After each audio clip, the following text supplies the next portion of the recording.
Benvenuti al Giro del Mondo in 80 giorni. A cura di Radio Nostra, ogni lunedì sera dalle ore 21. Buon ascolto.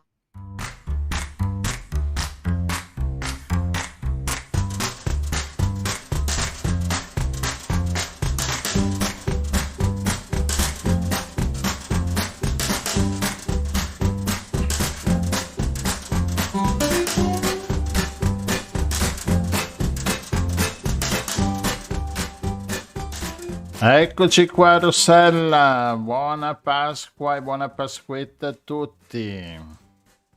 Buona Pasqua e buona Pasquetta a tutti. L'hai trovata la sorpresina nell'ovetto? Sì, c'è una bella sorpresina, ma anche con la mongolfiera, guardando dall'alto, ci sono delle code pazzesche, macchine ferme, tutti in coda per questa Pasquetta e noi Come vogliamo da copione, stamattina tutti verso il mare e verso la laguna e stasera tutti verso tutti le in città. coda. Esatto, noi con la nostra mongolfiera voliamo senza Saltiamo nessun tutto. problema. Esatto, anche a Pasquetta la trasmissione si allunga di un'oretta, non la sapevi questa?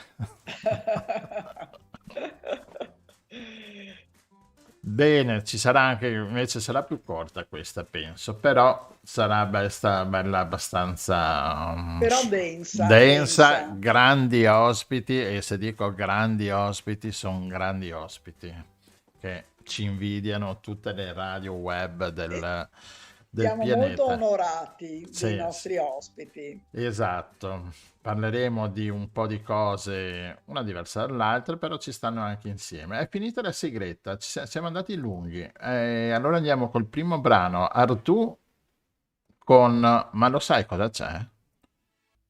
Ed eccoci qua, torniamo in studio con la nostra mongolfiera, voliamo nel Lazio, tra il Lazio e la Campania. Con chi siamo, Rossella?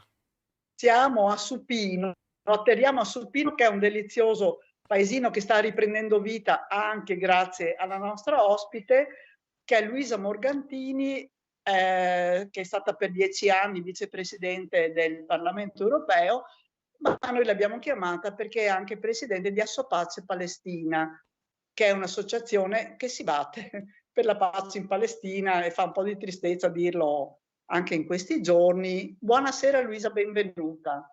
Grazie, buonasera a tutti voi e a tutte voi. Grazie. Allora, ci vuoi raccontare un po' Assopace Palestina, di che cosa si occupa? Ma in realtà noi proveniamo dalla vecchia Associazione per la Pace. Adesso come Asso Pace Palestina, proprio perché vogliamo puntare e lavorare sulle questioni così drammatica e così attuale come sempre la questione palestinese, che come tutti sanno vive sotto occupazione militare dal 1967 e prima del 1967 ha vissuto sotto occupazione giordana ed egiziana, ed ha vissuto soprattutto, i palestinesi hanno vissuto la Nakba, cioè la catastrofe nel 48, quando gli israeliani vinsero la guerra e praticamente cacciarono dal paese più di 750.000 palestinesi che da quel momento sono diventati profughi. Quindi i palestinesi hanno vissuto la Nakba prima, la perdita della terra, e dal 1967 vivono sotto occupazione militare. E come Associazione per la Pace noi intanto partiamo sempre dal presupposto di sostenere la resistenza popolare non violenta dei palestinesi, di sostenere le relazioni tra quei palestinesi e quegli israeliani che vogliono la pace, quindi quegli israeliani che rifiutano rifiutano l'occupazione militare, rifiutano la politica di apartheid, rifiutano la colonizzazione, il furto di terra, di acqua, demolizione di case, che sono le politiche che praticano i governi israeliani in tutti questi anni, sempre di più adesso, tra l'altro con un governo come quello che vi è in Israele, che è un governo totalmente di destra, ma dire destra non significa nulla, in realtà è diretto da alcuni ministri come Smotrich o Ben-Gvir, che sono nazionalisti messianici. Smotrich ministro, colono, che dice esplicitamente: io sono fascista, lo dice lui, sono fascista e sono contro gli omosessuali anche se non gli manderò i sassi addosso. Quindi la situazione è veramente molto, molto grave. Come a pace palestina noi continuiamo a sperare che sia possibile fare la pace, ma sicuramente una pace con giustizia, cioè con la fine della parte dell'occupazione militare.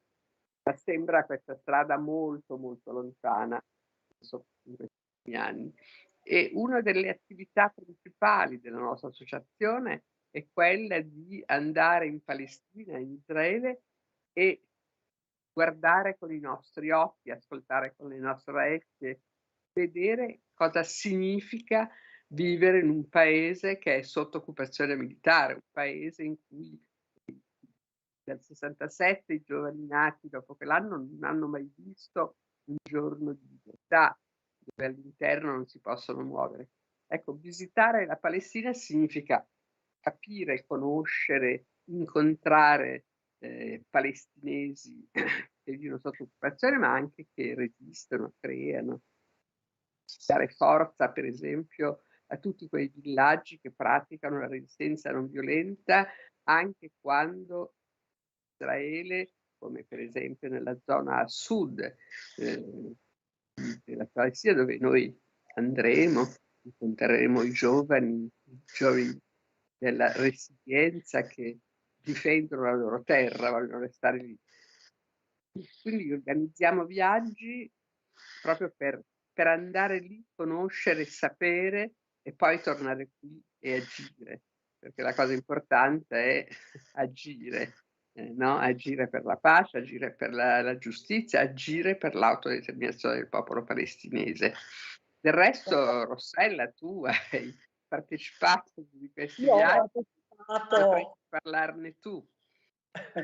Allora, quello che posso dire è che è un viaggio abbastanza sconvolgente, almeno per quanto mi riguarda. È un viaggio molto affascinante, i luoghi che si vedono sono meravigliosi, a cominciare da Gerusalemme. Credo che sia uno dei miti, delle città mito, no? Perché ha una storia antichissima. Poi noi siamo stati a Betlemme nel periodo natalizio e sembrava di essere tornati bambini e di avere finalmente questa città così sempre evocata e di vederla davvero. È stato bellissimo. I paesaggi sono anche molto belli, molto dolci in alcuni casi, con le colline così. È scioccante, cioè per me è stato un viaggio molto scioccante, nel senso che si tocca con mano quello che non, che spesso anche non si sente. Se non sbaglio è stato proprio Ilan Pappe che ha detto che la questione israelo-palestinese viene, uno dei capolavori di Israele è stato quello di presentarla come una questione molto complicata. E dice invece è una questione molto semplice, c'è un popolo che ha occupato la terra dove un altro popolo viveva da 2000 anni, da 3000 anni. E quello che è molto affascinante anche è incontrare i palestinesi, no? E grazie a Luisa che accompagna questi viaggi c'è stata tantissima possibilità di incontrare i palestinesi, le associazioni, ed è veramente affascinante vedere con quale forza vanno avanti, nel senso che per esempio le demolizioni, no Luisa? Le demolizioni sono il pane quotidiano, cioè le terre, le case vengono demolite e loro cosa fanno? Le ricostruiscono, vengono demolite di nuovo e loro le ricostruiscono. E si sono inventati una macchina che fa dei mattoni in modo un po' più economico, un po' più veloce, e ecco, e questo è il loro modo di reagire, è molto affascinante perché... Ma guarda Rossella, tu hai introdotto un elemento importantissimo, perché appunto la Palestina non è solo sofferenza, dolore, vittime, ci sono queste persone che creano costantemente, che ironiche, divertenti, che fanno teatro, che fanno cinema, che fanno pittura, ma soprattutto hai introdotto l'elemento della bellezza di questo paese, no? Le pietre di Gerusalemme, ma non solo, la città di Nablus, con la sua vecchia città, Hebron, una città meravigliosa, anche se l'unica città al mondo, credo, ci sono i coloni all'interno che impediscono ai palestinesi di camminare sulle loro strade. No? Vuol dire, Lisa, che cosa La sono Shoah, i se ti coloni? ricordi, i palestinesi non possono camminare, le macchine non possono andare da quella strada, ed è la strada centrale che porta dal nord al sud di Hebron, no? Quindi i palestinesi per arrivare al sud di Hebron devono in realtà fare un giro di chilometri per questa politica di Israele, e perché il centro della città storica di Hebron, bellissima, fantastica, è stata occupata dai coloni. Ho queste occupazioni, tra l'altro. Non so, la Valle del Giordano, no? La Valle del Giordano, dove vedi l'orribile situazione della parte, perché ci sono i villaggi palestinesi che sono senza acqua, senza luce, e i palestinesi che vedono passare le condutture dell'acqua sotto i loro piedi e non possono usarle. L'acqua è loro, viene per esempio da Oja, no? Che era questo fonte bellissima che adesso è prosciugata praticamente, perché tutta l'acqua se la prende l'azienda in Israele, Mekorot. Io dico sempre che questo viaggio è un viaggio dell'anima, del cuore, della mente, no? Ed è un incontro con le bellezze di questo paese, perché alcuni arrivano pensando che la Palestina sia, non so, un paese dell'Africa, no? Un paese non sviluppato, eccetera, per quanto anche l'Africa ormai è così diversificata. E invece da lì, in Palestina, è il cuore delle culture, delle nostre culture. La Palestina era, no? Già nella Bibbia si diceva era la terra del latte e del miele, che distrugge uno degli stereotipi degli israeliani che dicono era un deserto e abbiamo fatto un giardino. In realtà hanno desertificato moltissimo, anche se poi hanno piantato pini e alberi che non c'entrano nulla con quel clima mediterraneo. Quindi una delle cose che facciamo come Assopace Palestina appunto è questo: organizzare viaggi di conoscenza e di solidarietà, parlando con tutti, principalmente con chi nei villaggi resiste, con i giovani israeliani che si rifiutano di servire nell'esercito israeliano perché dicono non vogliamo occupare un altro popolo. Poi vedere queste belle, incontrare gli artisti, incontrare le donne, no? E capire anche come le donne in Palestina conducano, come dicono loro stesse, una doppia battaglia, cioè quella contro l'occupazione, per la libertà, ma anche contro il patriarcato e delle regole che sicuramente non permettono completamente la libertà delle donne. Quindi è un viaggio che va per città, per villaggi, e incontra la gente soprattutto, che ci danno messaggi da portare. Assolutamente, ma poi tra l'altro si scopre un'accoglienza incredibile anche nei villaggi dove siamo stati, un'accoglienza e uno spessore culturale anche molto importante. Ecco, ricordiamo questa organizzazione che ha messo in piedi una scuola di musica incredibile con tantissimi bambini e la musica viene insegnata nei campi profughi, perché ricordiamo che contro vuol dire il violinista, ed è bellissima la storia, no, che noi incontriamo sempre, li vediamo, di questo ragazzino che si chiama Ramzi, che si chiama Ramzi, ma che aveva 7 anni, era diventato un eroe della prima intifada, perché piccolo, magro, tirava questi sassi contro i carri armati,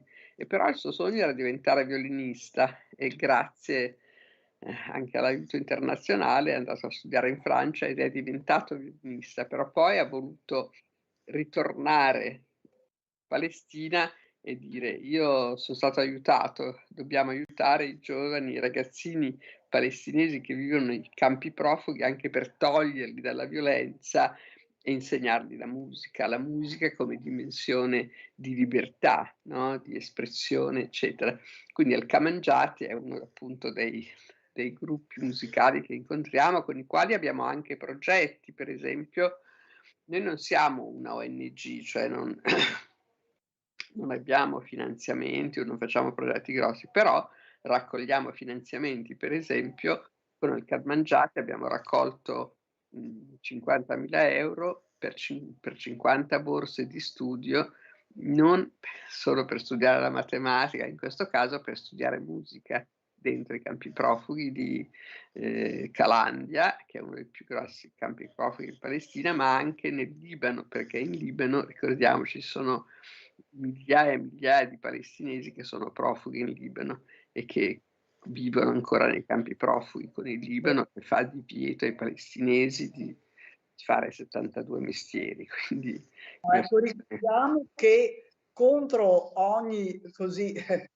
immaginazione ci sono i campi profughi, sono gli stessi dal 48, quindi ci sono generazioni che sono nati nei campi profughi, che nella nostra idea sono una cosa provvisoria e invece sono diventati delle città, e dove ovviamente la vita è un pochino meno facile, però riescono a mettere in piedi poi questi progetti meravigliosi come l'insegnamento della musica, insegnano tantissimi strumenti, ho visto proprio in un progetto recente, e quindi è molto bello. E quando sarà il prossimo viaggio, Luisa? Il prossimo viaggio, e quindi invito tutti a scrivere subito, ad iscriversi, sarà dal 18 maggio al 26 maggio.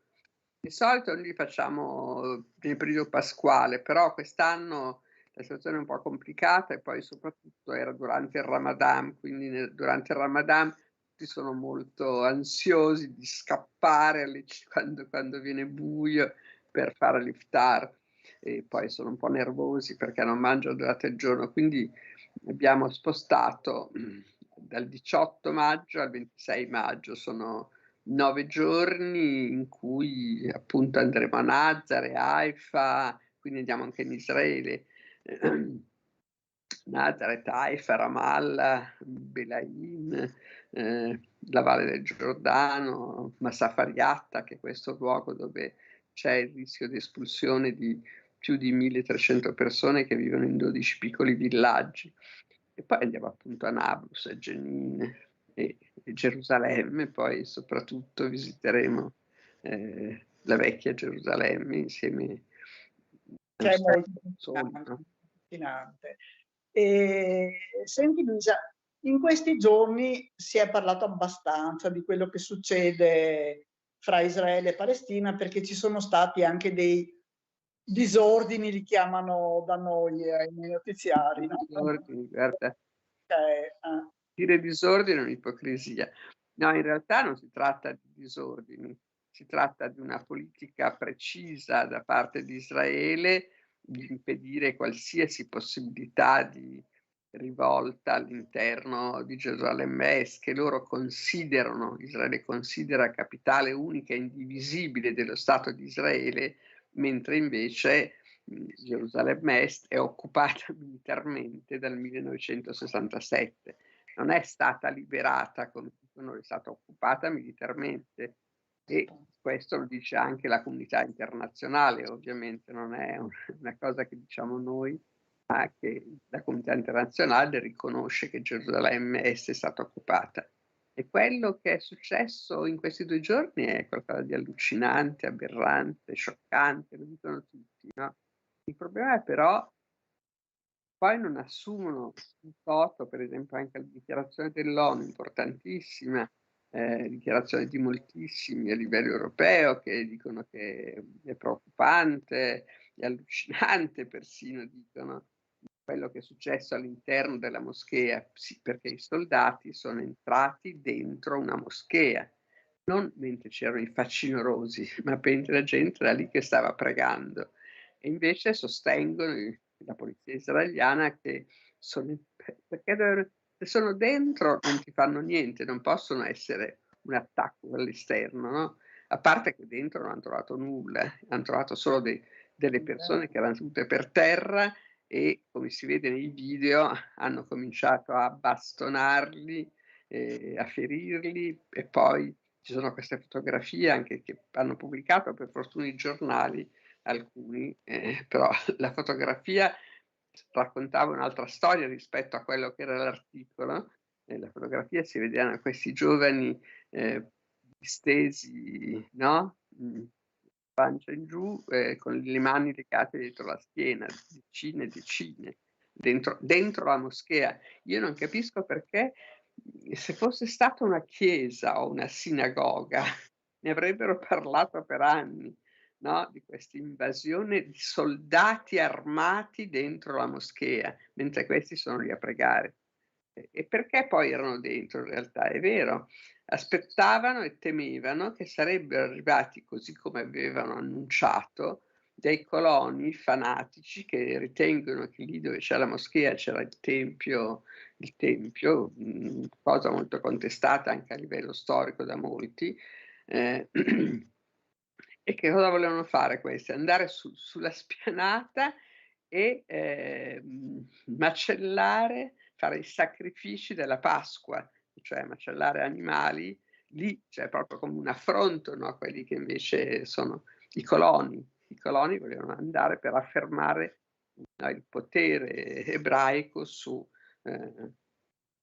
quel luogo sostanzialmente. Ecco, diciamo che chi farà il viaggio avrà la possibilità di capire ancora meglio quanto è assurda, allucinante questa cosa, perché la moschea è in un'area riservata, diciamo, ai musulmani, perché c'è proprio la spianata e c'è la moschea, c'è poi l'altra bellissima con la cupola d'oro, e quindi non c'è nessun motivo, cioè i coloni, ma vuoi ricordarti? Si vede, guarda, Sara, si vede proprio, c'è un video girato live da parte di un tale Bakri che era all'esterno della moschea, prima che ci fosse arrivato, ma si vede la preparazione dei soldati per entrare nella moschea. Infatti stanno liberando, e nessuno tra l'altro fa obiezioni, la gente se ne va, stanno liberando tutto il piazzale per poi entrare dentro la moschea i soldati, quindi c'è una preparazione, cioè quindi un'aggressione bella e buona dentro un luogo di culto, un luogo che è sacro.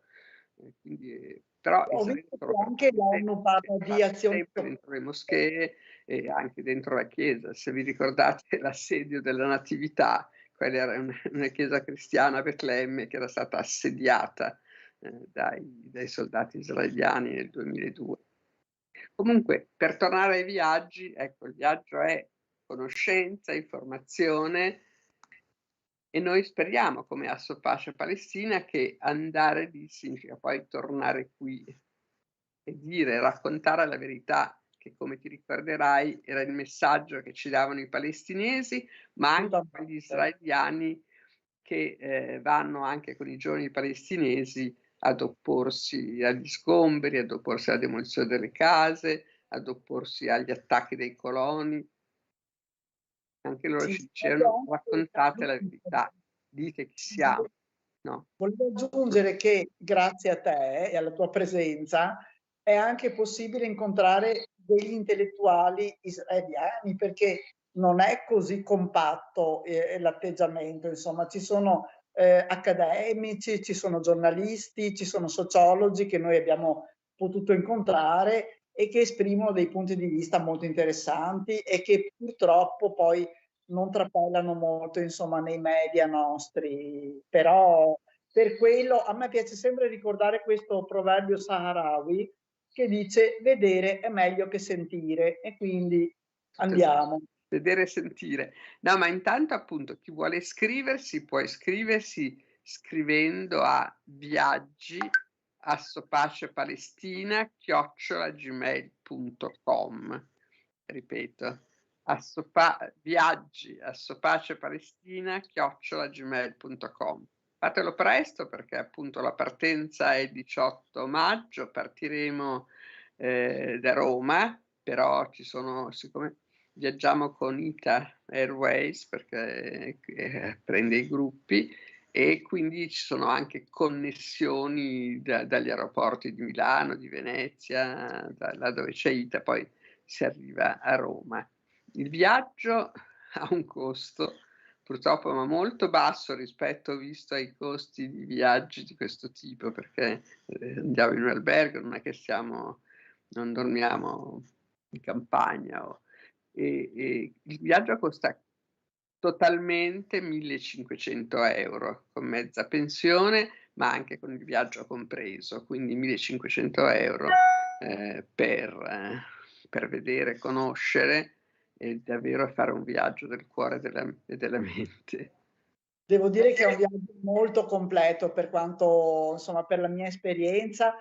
Sempre abbiamo avuto anche dei ragazzi, delle guide, una guida bravissima che accompagnano, poi anche persone magari locali, così. Per cui è stato veramente molto, molto curato. Luisa, c'è stata, credo che tu abbia perso senz'altro il conto del numero delle volte in cui sei stata a Palestina. Ormai vado lì da 30 anni, in realtà è un po' la mia dannazione, ma fino a quando c'è un palestinese che è sotto occupazione militare e che non ha giustizia, io penso che noi dobbiamo essere lì. Assolutamente. Lui, qui sì, io volevo fare una domanda. Allora, vi siete, come Asso Pace, vi siete costituiti 36 anni fa, cioè 36 anni sono tanti, no?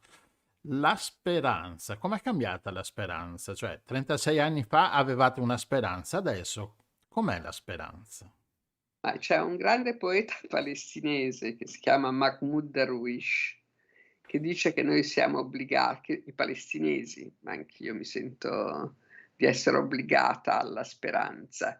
In questi anni, la prima assemblea nazionale di Associazione per la Pace, appunto 36 anni fa, abbiamo appunto già avuto lì una presenza di una palestinese e di un'israeliana.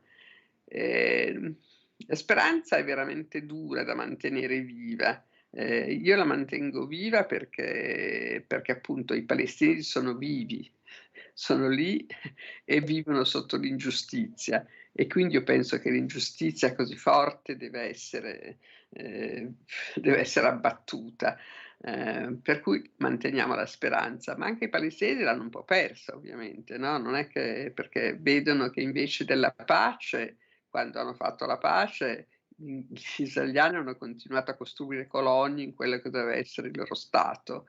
Ci sono i ragazzini di 12 anni che vengono messi in carcere, ci sono più di 5.000 detenuti palestinesi, tra questi quasi 1.000 in detenzione amministrativa, cioè che vengono tenuti in prigione senza nessun processo, senza nessuna prova.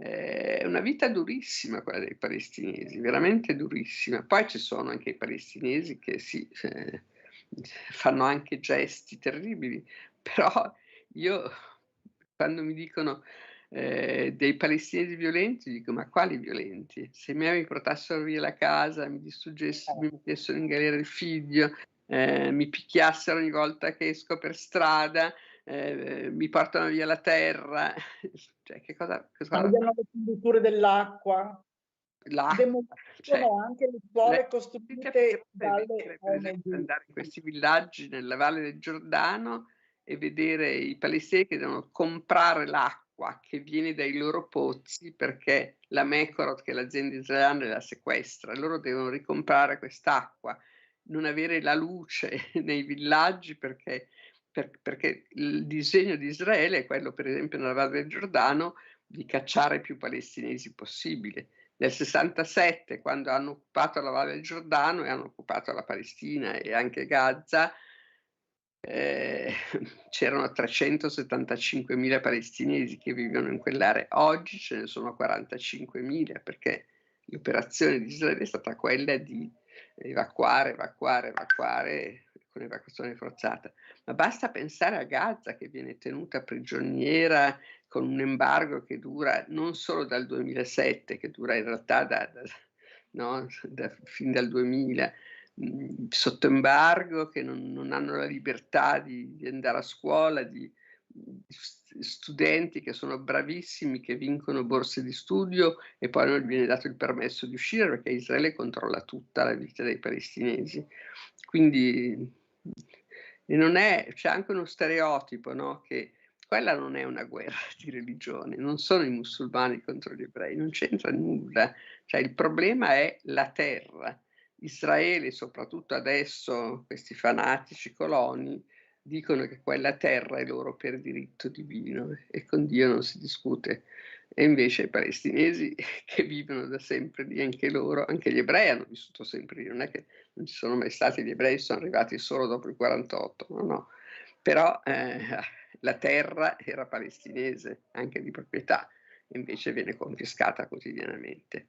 Però il viaggio appunto non è solo dolore, storie dure, è anche gioia di vivere, vedere la capacità anche dei palestinesi che per esempio a Belain, dove c'è stato il muro costruito e con una grande lotta hanno recuperato un pezzo di territorio, sono state fatte delle fattorie organiche, hanno fatto una piscina per i ragazzi, questo terreno recuperato alla confisca è diventato un terreno di vita sostanzialmente. E possiamo aggiungere infine che hanno anche un grandissimo senso dell'ironia e cioè vedere un albero addobbato con i lacrimogeni che sono stati lanciati dai soldati e vedere queste signore che ci ridono sopra proprio, così allegre, nonostante appunto la durezza, che è veramente anche una lezione di vita. Hanno trasformato quegli oggetti di morte in oggetti di vita perché li hanno fatti diventare dei vasi dove mettono i fiori. Ecco, infatti. Va bene. Grazie mille. C'è un sito bellissimo di Assopace Palestina dove c'è anche una rassegna stampa che viene curata da Assopace Palestina, dove vengono raccolti gli articoli settimanalmente che compaiono anche su giornali internazionali, articoli che vengono tradotti e pubblicati, e quindi insomma anche un sito che vale la pena di... E anche Rossella ci aiuta a tradurre, vero Rossella? Il sito è assopacopalestina.org. Bene, c'è anche il simbolo che è bellissimo di questa bimba. Fatelo. Va bene, grazie mille Luisa e in bocca al lupo e buona vacanza, se possiamo chiamarla vacanza, per maggio con il tour in Palestina. No, non è una vacanza. Esatto. Yalla yalla. Arricchisce molto però. Certo. Grazie a voi. Grazie.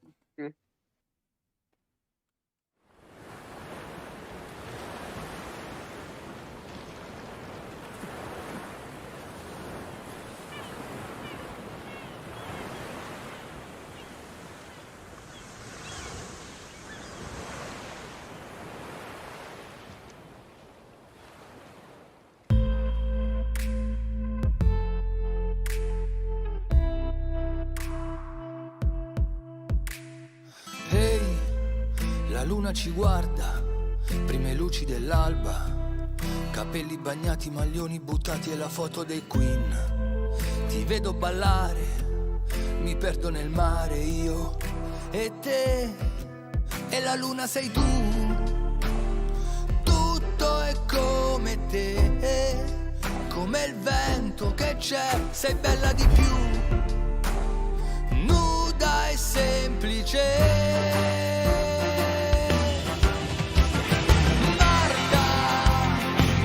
La tua schiena nuda spacca, altro che le religioni, altro che le convinzioni, altro che le mie preoccupazioni. Marta, il cielo cade nella stanza, cade come un aquilone, cade come un'illusione, come cade il tuo maglione addosso.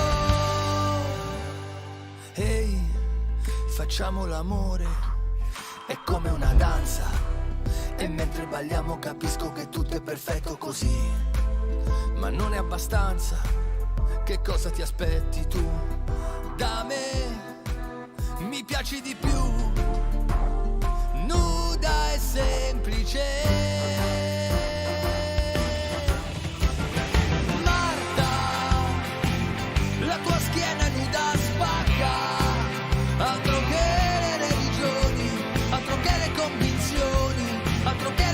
preoccupazioni. Marta, il cielo cade nella stanza, cade come un aquilone, cade come un'illusione, come cade il tuo maglione addosso. Guardo il cielo, ti vedo davanti e adesso c'ho freddo, persino coi guanti, ma tu sei leggera e sei primavera quando vieni la sera. Considera, io sono quasi arrivata e sto all'altezza Ponte Mammolo. Ciao. Marta, la tua schiena nuda spacca, altro che le mie canzoni, altro che le tue ragioni, altro che me stesso e le ambizioni.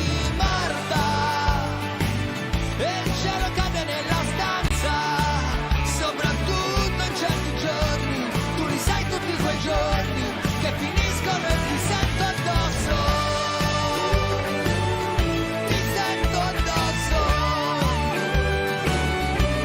Marta, altro che lo stare fuori. Marta, e il cielo cambia nella stanza, cambia tutto e cambia il mondo, cambia tutto in un secondo, come cade il tuo maglione addosso. Ehi, mi gira la testa e ancora ti aspetto qui da me.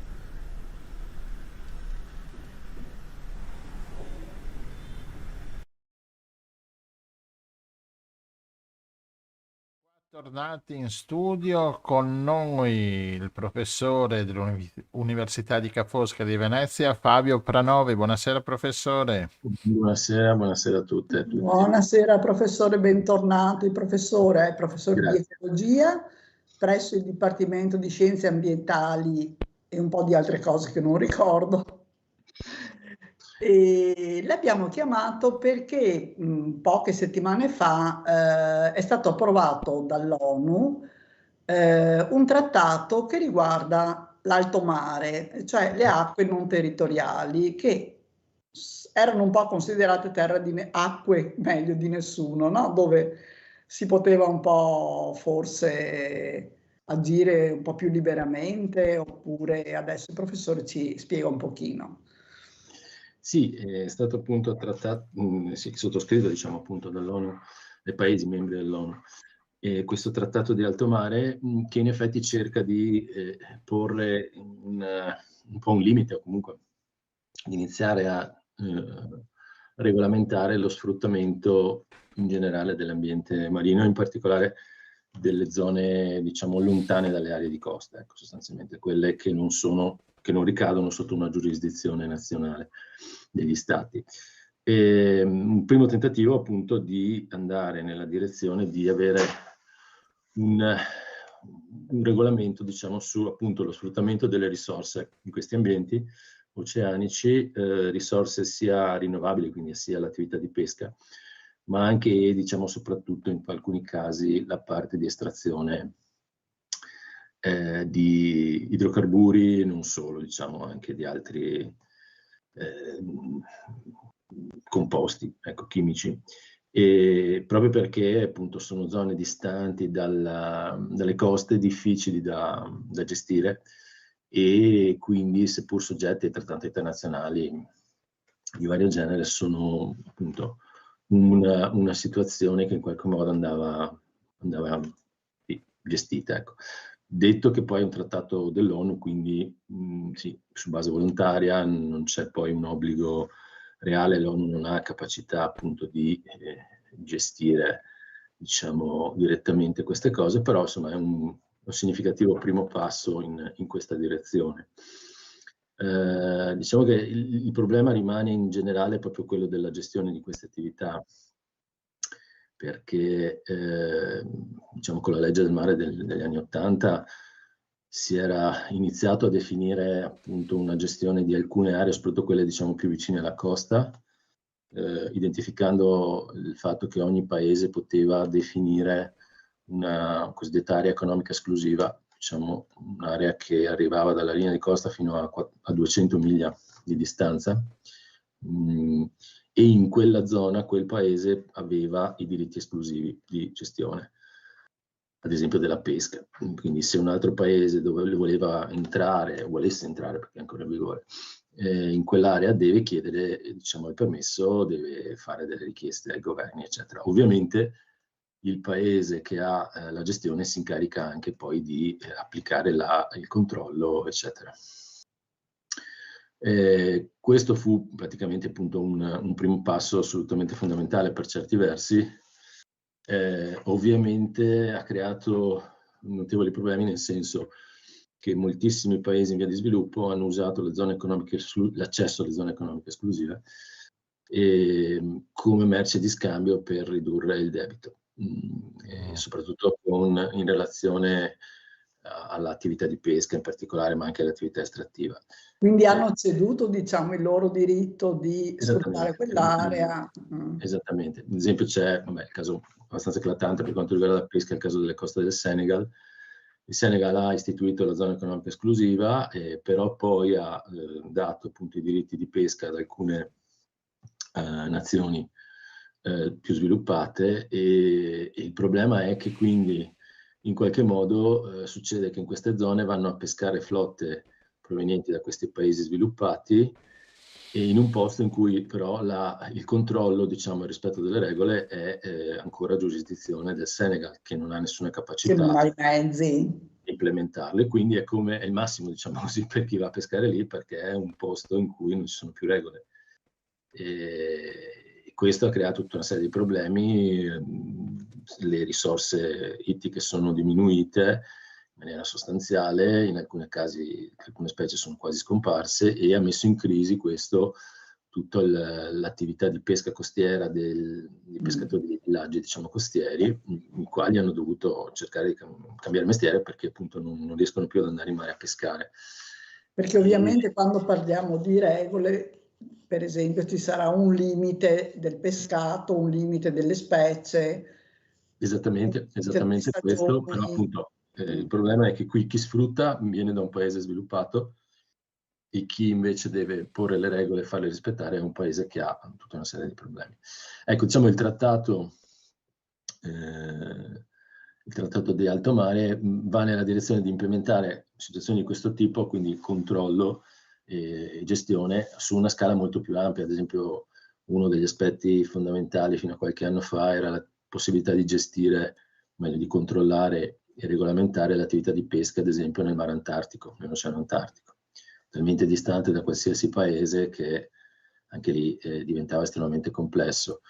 Per quanto riguarda la pesca, si è provato a fare una serie di attività, ad esempio gli osservatori neutrali a bordo dei pescherecci, eccetera, estremamente complessa e pericolosa. Qualche osservatore è scomparso misteriosamente, non è mai più rientrato in porto. Pericolosetto anche questo, ok. È parecchio pericoloso, sì.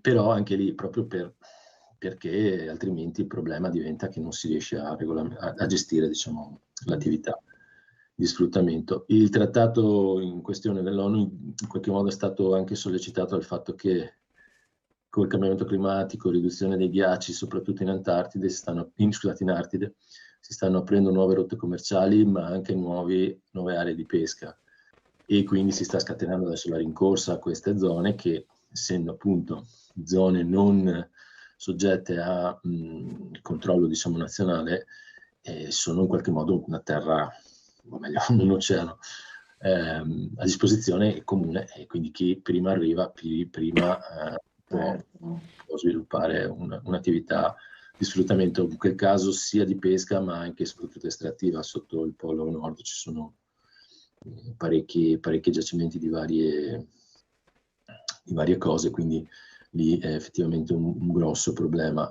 Resta il problema appunto che abbiamo un trattato e come si farà a farlo rispettare rimane un Non po'... è chiaro. Sì, carico a chi avrà la responsabilità della gestione, chi avrà il controllo. Anche la forza, diciamo, no? La forza in senso, Sì, sì. non in senso, ma non so, applicare le sanzioni o... Esattamente. E appunto, tornando al discorso della pesca, bisogna considerare che ci sono parecchi paesi, dal Giappone agli Stati Uniti, alla Russia, l'Indonesia, che hanno delle flotte particolari di pescherecci che appunto sono pensati per pescare a grandi distanze, diciamo, dal paese d'origine, quindi appunto zona antartica piuttosto che artico in questo caso, e quindi sono ormai strutturati e in grado di gestire perfettamente questo tipo di attività molto lontani dai porti di provenienza, ecco. Quindi loro sono già pronti, diciamo, e adesso bisognerà sistemare l'aspetto invece di controllo e trovare il modo per provare a controllare queste imbarcazioni. Perché parliamo comunque di aree enormi, no? Sì, aree enormi con enormi risorse, ma anche enormemente delicate. Quindi molto appetibili per chi ha gli strumenti per poterle sfruttare. Però appunto, ad esempio, se parliamo delle aree polari, sono anche estremamente in questo momento sotto pressione per il cambiamento climatico, quindi sono ecosistemi già, diciamo, stressati, e se andiamo ad insisterci in maniera pesante con attività di pesca è abbastanza critico. E quindi sì, è un ottimo strumento, diciamo, qualcuno l'ha definito come una sorta di trattato di pace tra l'uomo e la natura. Effettivamente, appunto, leggendolo ci sono tutta una serie di elementi che vanno in questa direzione, no?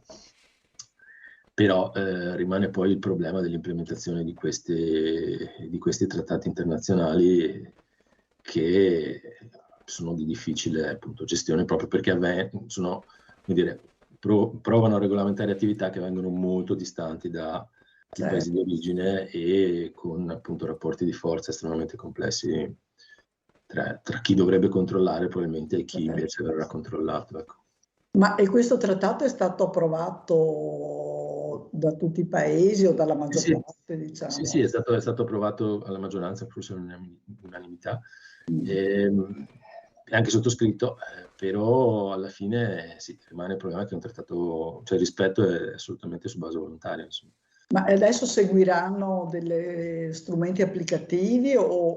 Adesso bisognerà vedere. Il problema è che l'ONU non ha grossi mezzi, insomma, in questo senso, per andare, sì, è un po', cioè, appunto, un qualcosa che rimane lì, e bisognerà trovare il modo per creare delle situazioni o delle strutture che in questo momento non ci sono, per provare poi a farlo applicare, ecco, insomma, a farlo applicare efficacemente. Già, ad esempio, una delle cose che è successa è che proprio per gli interessi in gioco non sono stati messi in discussione in nessun modo tutte le concessioni di estrazione che erano già state date, diciamo, no? Quindi si è partiti da un punto zero che però è un punto zero non reale, perché... Che non è zero. Esatto, tutto quello che è già in azione, tutte le attività estrattive che già ci sono vengono considerate come ormai presenti e non più revocabili.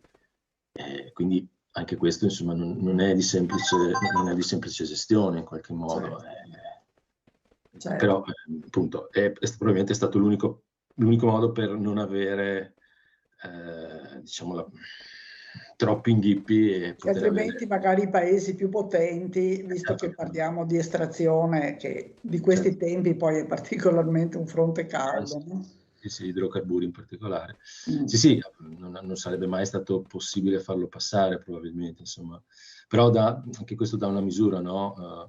È chiaro che in queste azioni bisogna sempre trovare un compromesso, però quando il compromesso è troppo compromesso diventa un po' critico. Ecco. Però è sicuramente un'ottima base di partenza. Bisogna vedere adesso cosa riusciamo a mettere in campo per gestirla davvero, ecco, questa situazione. Abbiamo uno strumento, un iniziale, e ce lo siamo dati, ce lo siamo in qualche modo cuciti. Ecco, adesso bisogna trovare gli strumenti applicativi per poterlo far rispettare.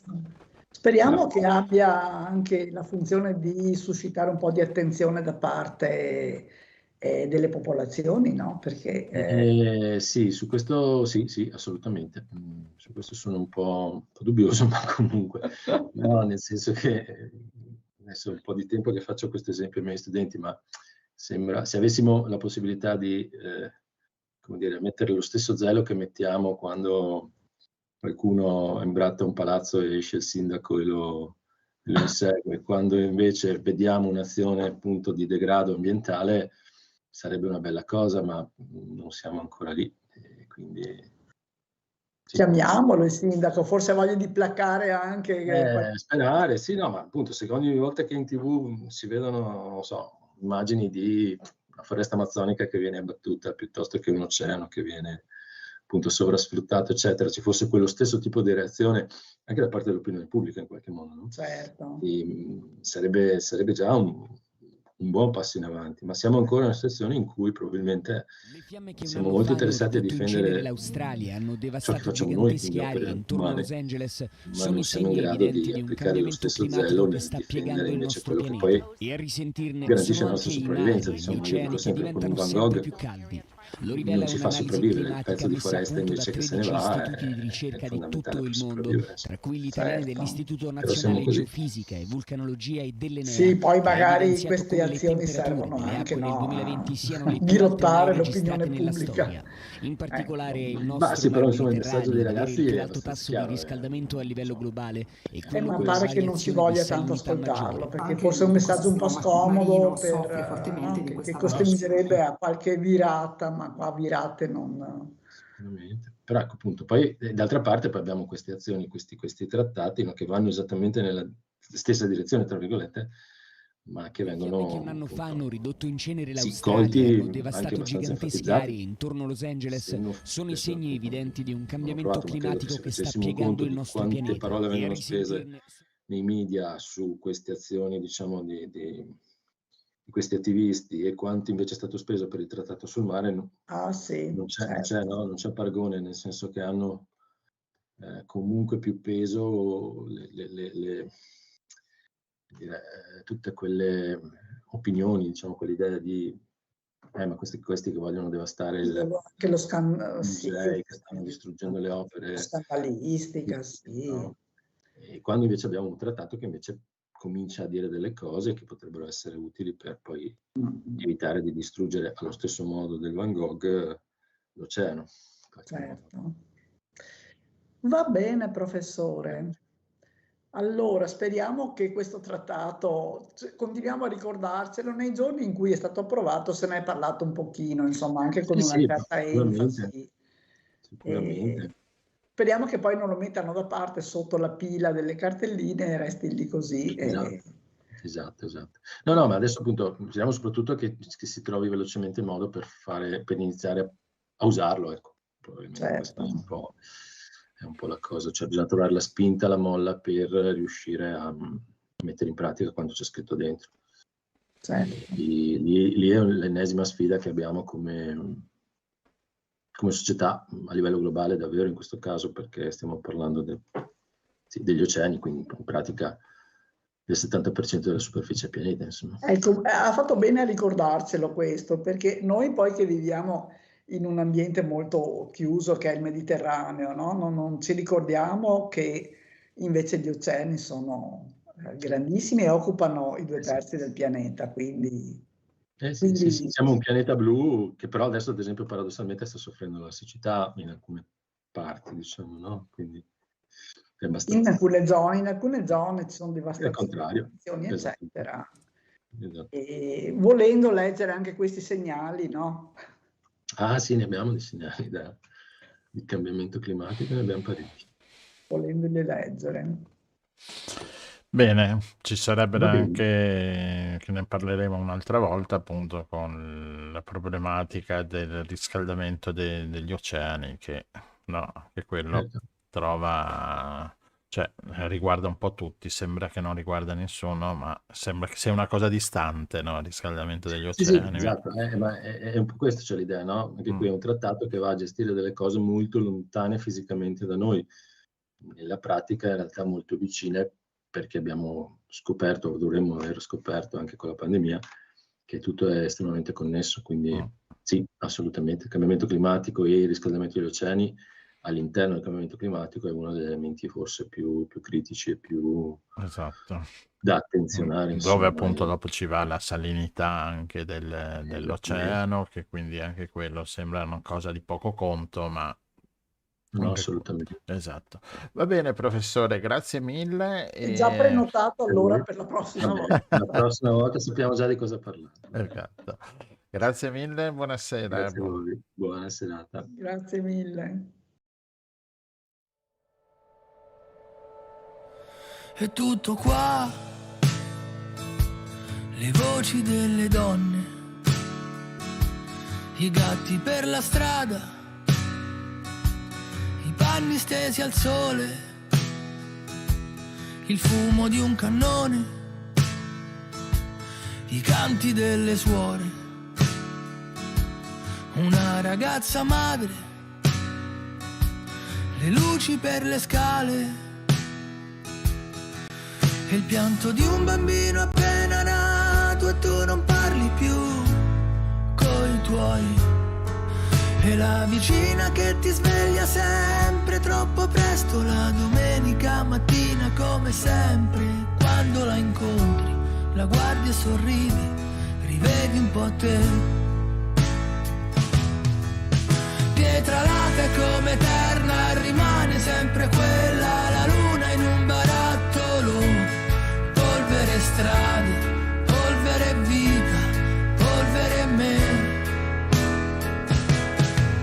E pietra lata è come il vento, la luce di un momento, la vita dentro un attimo, solite strade, solita vita, solito me. L'eternità,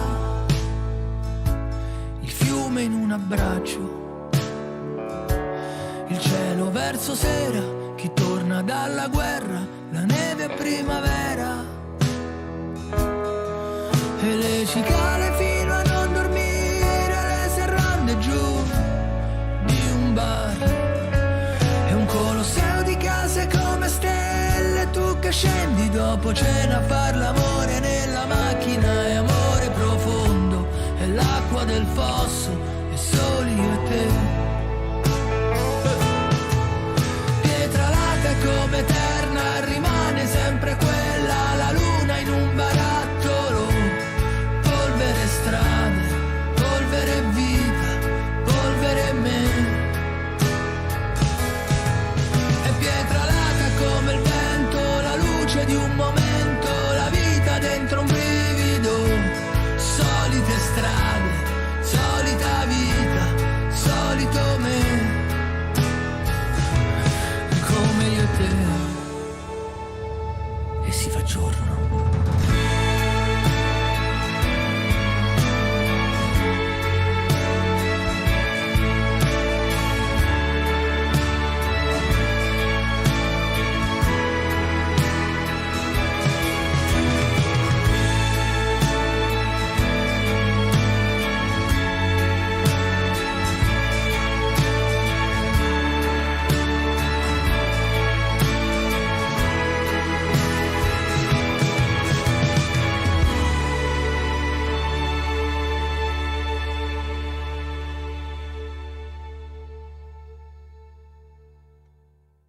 Eccoci qui, nuovamente tornati in studio. Pietralata, l'ultimo brano scritto da Artù.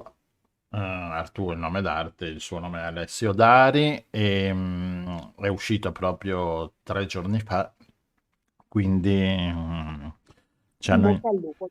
In bocca al lupo, ma come abbiamo sentito i brani di Artù sono sempre belli, sono sempre carini, a me piacciono, insomma, non canta con la patata in bocca, non c'è il rap, non c'è... E quindi È bello ascoltarlo, vi invito ad ascoltarlo tutti su Spotify, insomma sulle varie piattaforme audio e anche video perché fa dei bei filmati. E Alessio Dari, vediamo se nei prossime puntate lo avremo, l'abbiamo già avuto lo scorso anno, vediamo se lo abbiamo anche per le prossime puntate. E Rossella, ora con queste belle giornate, Com'è Pasquetta, esatto. e noi siamo amanti dei libri, abbiamo cercato di coniugare le due cose e quindi un libro, perché i libri ci piacciono sempre molto, ma un libro in tema un po' con la primavera, con le Sì, passeggiate, si va in giro, si va in campagna. e quindi già anche il libro hai scovato per noi. Allora, ho trovato l'erbario lagunare, che adesso lo vedete in copertina per chi vede su YouTube. Allora, è un viaggio gastronomico sentimentale tra le erbe spontanee del territorio veneziano. Insomma, è un bel libro, abbastanza anche grosso, un misto di schede, di cucine, di filosofia sul cucinare. Insomma, un libro scritto da Caterina Vianello, e Caterina Vianello che è una giornalista culinaria, diciamo, no? Gastronomica. Trovate vari pezzi suoi sui vari blog in internet che parlano di cucina, varie interviste, vari locali chiamati e richiamati da Caterina lungo è veneziana, quindi nella nostra zona. Assieme a Caterina, Caterina Vianello, c'è anche Marco Bozzato che ha dato il suo contributo perché lui è esperto di erbe commestibili da cucinare. Abbiamo intervistato anche Marco lo scorso anno, credo, la scorsa stagione, e che ci ha parlato appunto della sua azienda che crea, che cucina, scusate, ho il gatto che mi batte la porta Devi aprire. e devo aprire un attimo. Vai te, Rossella, che devo aprire, se no il gatto mi butta giù la porta. Ah, ecco, è entrato da solo. Boh. Sentite che allora questa è la prova provata, non è casuale, era tutto studiato per far capire che siamo effettivamente in diretta anche il lunedì Pasquetta. Sì, sì, sì, sì, ecco, il gatto è rientrato, quindi. E quindi dicevo appunto con l'ausilio di Marco Bozzato, che è un esperto di erbe, eccolo qua, di esperto di erbe lagunari e non, hanno fatto questo libro che è un bel libro importante secondo me. È strutturato con, scusa gatto, ma mi sei proprio sopra il libro che devo, ecco qua. Allora, niente, cioè, il gatto non vuole lasciarmi in pace, sta montando sopra la tastiera. Allora, questo indice ha una sua introduzione dove appunto raccontano come hanno creato il libro. È bella però questo inizio, questa frase, Rossella, che adesso ti leggo, mi è piaciuta. Allora, un'erbaccia, questa frase messa all'inizio del libro, un'erbaccia è una pianta che ha imparato tutte le abilità di sopravvivenza, tranne quella di crescere in file ordinate. È molto carina. Dong Larson. E dicevo appunto, è strutturato in quattro parti, diciamo.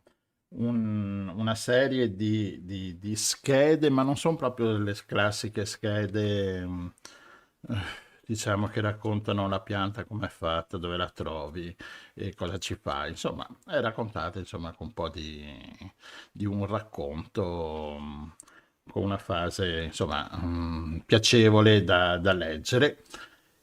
Oltre alla pianta ci sono anche delle illustrazioni di Angela Maria Russo. Allora, dicevo, è formato da 4 punti, le schede, le erbe selvatiche traghebi e barene, quindi che possono... Proprio ambiente lagunare, quindi, no? Esatto, proprio diciamo della zona nostra, ne parlano anche all'interno del libro del litorale nostro, dove si trovano varie erbe molto molto particolari, perché le erbe poi di laguna hanno tutta una caratteristica ovviamente di salsedine e che si sposa bene per vari piatti. Diciamo appunto che le erbe servono per dargli quel tocco in più al piatto. Senti, siccome siamo curiosi, puoi Sì. nominare sono queste piante? Ah, vabbè, sì, c'è la salicornia, c'è il pinocchio di mare, il santo negro, la portulacca di mare, la sueda, l'astro marino, ovviamente il limonium e il ravaestrello per quanto riguarda le selvatiche di ghebi e balene. Dopo, la parte grossa ovviamente la fa l'erba, le erbe selvatiche di campo, che quindi andiamo a toccare erbe che si trovano non solo in laguna, ma anche appunto in campagna, nelle varie campagne, insomma a livello anche nazionale, insomma c'è l'ortica, la malva, il caglio vegetale, la carota selvatica, il sambuco, la rucola selvatica, l'alloro, insomma sono tutte piante ed erbe. Sono comuni e reperibili anche da chi non abita. Sì, esatto, nella zona lagunare, la salvia comune, insomma, è abbastanza. In effetti questa poi è la parte, diciamo, grossa del libro, dove vengono spiegate le piante. Per chi vede su YouTube ho messo un paio di pagine che mostrano la composizione di come sono, diciamo, schedate. È brutto il termine schedate perché non è proprio una vera scheda, ma... E poi abbiamo un'altra parte, le selvatiche di fiume. Qui nella zona sono stati presi i fiumi Sile e il Brenta, perché prima sfociavano nella laguna, poi sono stati deviati e quindi sfociano subito ai bordi della laguna di Cavallino e quella di Chioggia, dalla parte di Chioggia, e quindi ci sono queste 3 schede col lupolo selvatico, il sedano d'acqua e la pastinaca, che insomma vengono raccontate queste erbe selvatiche. È molto interessante il libro, ma si può trovare in libreria? Sì, si trova, come tutti i libri, come adesso li puoi prendere da qualsiasi parte, insomma, dalla libreria, dalla cartoleria alla libreria, all'internet, ti arriva a casa nel giro di un giorno, 2 giorni, insomma, si può andare da qualsiasi parte. La casa editrice è una casa editrice di Chioggia, però volevo tornare nuovamente sulla composizione del libro, che c'è un'ultima parte con le ricette. Con le ricette di 1, 2, 3, 4, 5, 6, 7, 8, 9, 10, 11, 12, 15, mi pare 15 cuochi. Si chiamano chef, ma a me piace dire cuochi. Sì. E che danno un'idea su che ricetta fare con le varie erbe, con le varie foglie, con le varie patate, diciamo, anche dell'erba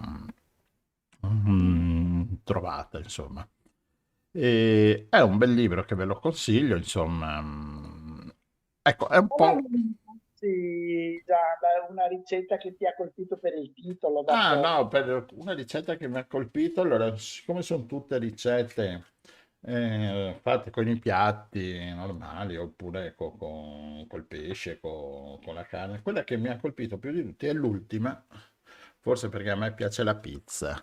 Allora, e quindi è una ricetta di Andrea Leone, pizzaiolo, che parla della pizza selvatica con la rucola selvatica, rucola e anche mango, limo e lime e appunto foglie di rucola.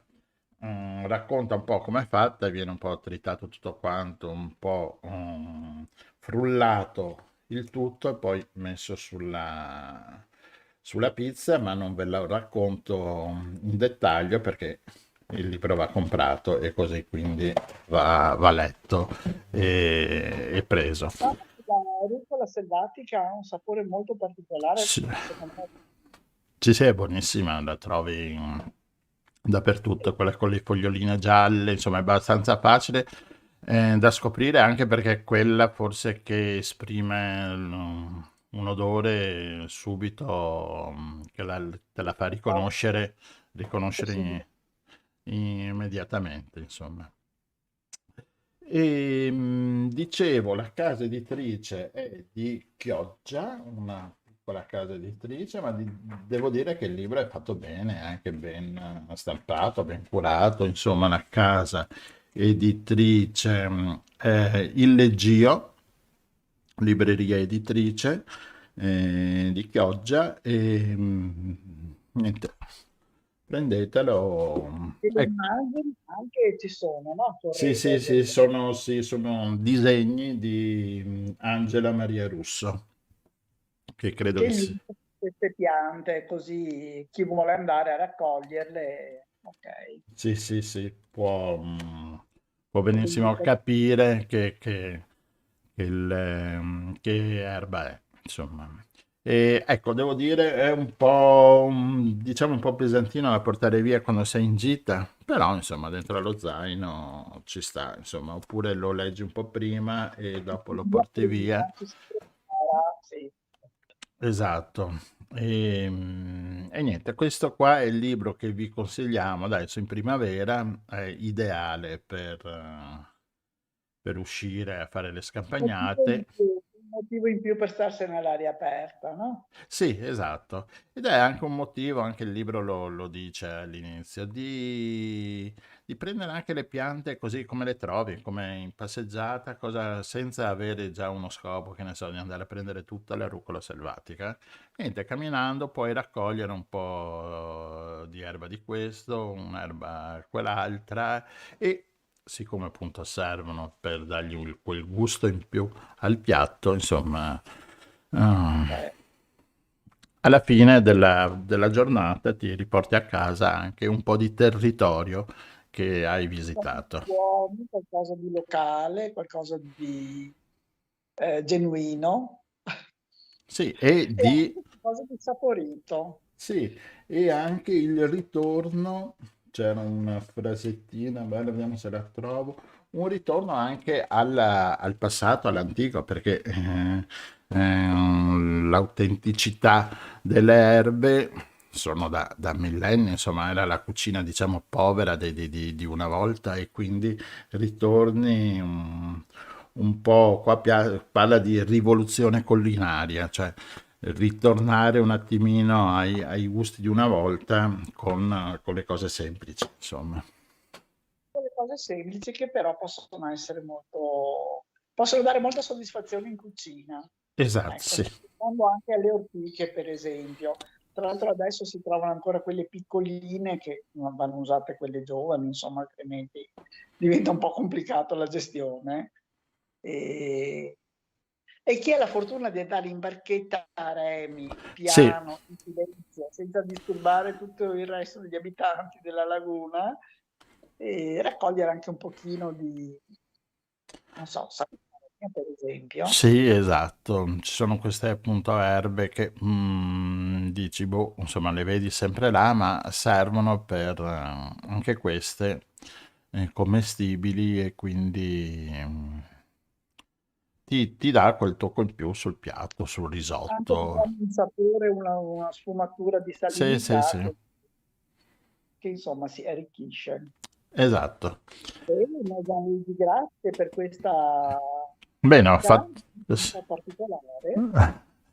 E niente, mettiamo un altro brano di Artù qua eri tutta Roma, lui è romano e quindi è giusto che crei musica della sua terra, e cioè di Roma.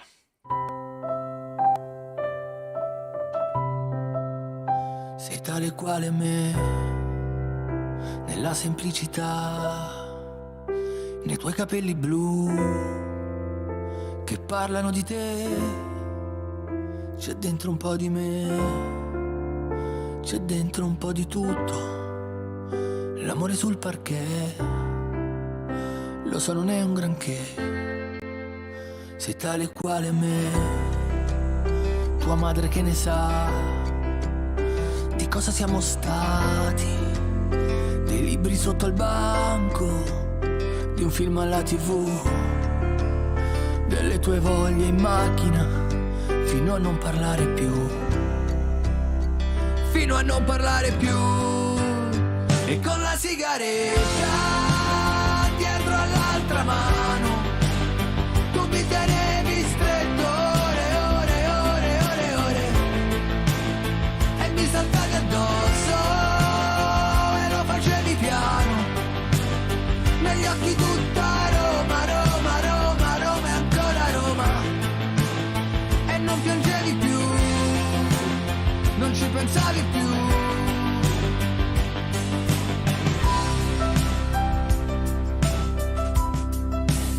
Sei tale quale a me, nelle difficoltà, da come ti sorprendi, da come stringi i denti, da come dici oh, da quanto sei romantica e dopo ci ridi su,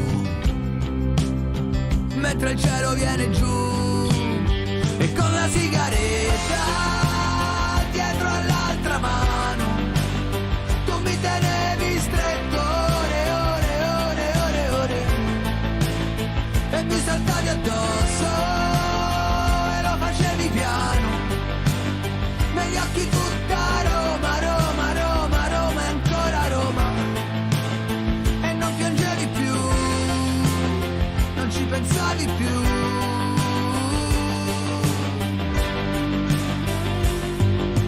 Tutto è stato scritto, le stelle, gli esseri umani, lupi nella notte, le luci degli aeroplani.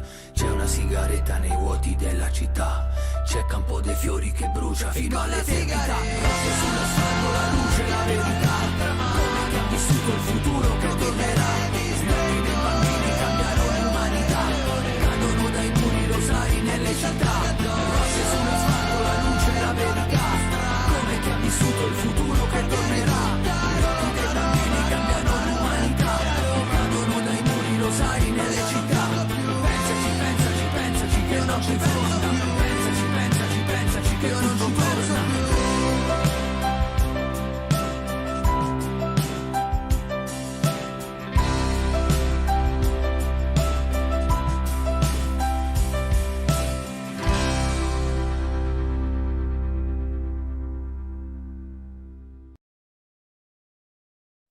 Ecco qua, è finita la canzone. Siamo tornati, ci mettiamo un po' di sfondo, ecco qua. E allora, Rossella, qualche novità prima di chiudere? Una novità per chi è più o meno in zona o per chi ha voglia di muoversi un pochino, domenica prossima, 16 aprile, ci sarà un'altra iniziativa di Wow Nature. Wow Nature è una organizzazione che si occupa di piantare alberi nelle zone in cui è utile o necessario, o viene richiesto, viene segnalato che c'è una necessità. Si può adottare un albero e si può partecipare all'impianto dell'albero stesso. Domenica prossima sarà a Lio Piccolo, ancora nei pressi di Valle Paleazza. Tutte le informazioni sono su Facebook, c'è un'iniziativa Facebook, un evento Facebook che è pubblicato appunto, e ci sarà, oltre all'impianto degli alberi che sono stati adottati, un'attività di yoga gratuita, si può partecipare gratuitamente, e un'attività per bambini e un concerto con Non ho capito bene, onestamente, non mi sono dato Vabbè, concentrata. ci sarà un po' di musica. Un po' di musica, infatti in un modo un po' originale, diciamo, ecco. E l'ambiente è sempre molto suggestivo perché la zona di Dio Piccolo e dintorni è veramente molto suggestiva, molto affascinante, quindi motivo in più magari per partecipare a queste attività che comunque sono sempre meritorie, perché abbiamo capito, una delle cose che abbiamo capito è che c'è bisogno di più alberi.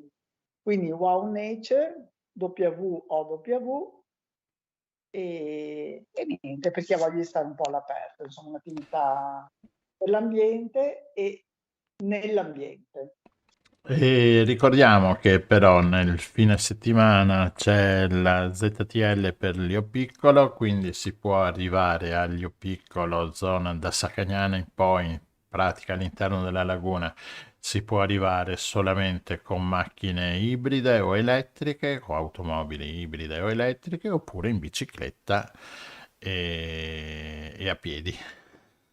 Oppure lasciando l'auto al cimitero di Treporti e utilizzando purtroppo Ah, c'è il trenino a diesel, purtroppo il trenino va a diesel. Cioè, il trenino è una bellissima idea, se non fosse a diesel sarebbe un'idea ancora più bella. Esatto, magari metterlo elettrico, so che della TVO ce ne sono solo uno di elettrico, è fermo, è stazionato a Bibione, magari fare uno scambio, portare quello elettrico qua e quello... Perché insomma, ecco, o farne un altro, anche perché vengono fatti qua vicino a Castelfranco Veneto, quindi sono trenini a chilometri zero, quindi motivo in più. Esatto, per farne un altro elettrico. E Rossella, basta? Grazie mille, Grazie è stata una serata molto interessante e abbiamo parlato di temi anche, diciamo, sì, impegnativi ma molto interessanti e sui quali c'è sempre tanto da conoscere e da ascoltare. Da ascoltare, dopo da riflettere e pensarci su. Prossime puntate siamo, anche le prossime vi invito ad ascoltarle perché anche quelle saranno belle toste e piene. Sì, molto interessante e attuale. Salutiamo Omar che a Pasquetta è in viaggio, quindi ha la sua mongolfiera privata e sta viaggiando oltre confine, e quindi salutiamo Omar, non poteva oggi partecipare e basta, direi di mettere la sigletta finale con la nostra City Wonderland, eccola qua. E grazie a tutti e lunedì prossimo. Grazie a tutti, lunedì per la 21ª puntata.